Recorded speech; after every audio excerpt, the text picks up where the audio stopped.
The 1960s had seen huge growth in rugby in Auckland, particularly in the junior grades. At the start of the 1970s, that growth then started to take place in senior rugby. Of the 33 clubs in Auckland, impressively 30 of those clubs had senior teams playing in either Senior A or Senior B.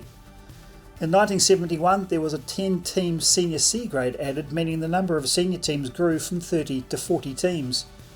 And Senior C kept growing up to 16 teams in 1972 and 20 in 1973.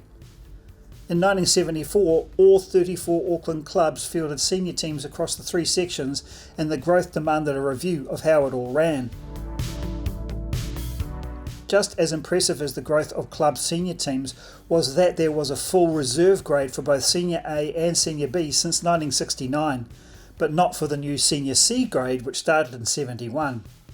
In 1975, the 34 Auckland clubs all had senior and senior reserve teams, sorted into Divisions 1, 2 and 3 based on the placings of their senior teams at the end of 1974.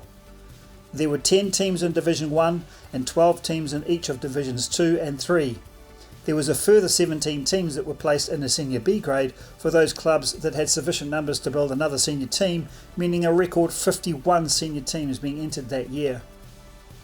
Suburbs during this time was the largest club in Auckland, taking over from Waitemata in 1969 and fielding 40 teams for the first time in Auckland history in 1970, and then 42 teams in 1972. Suburbs had 39 teams in both 1973 and 74 and comfortably ahead of the rest of the clubs. And then Suburbs was tied with Takapuna as the largest club in 1975, which may have been the point in time when Auckland Club Rugby was at its largest ever, with about 680 teams entered into competitions. So for 7 years, Suburbs was boasting the most teams in a city that was bursting at the seams with lots of large rugby clubs.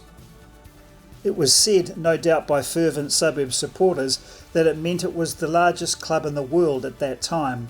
Whether that was actually the case or not, there was no way to prove or disprove that theory, but one thing was an absolute truth.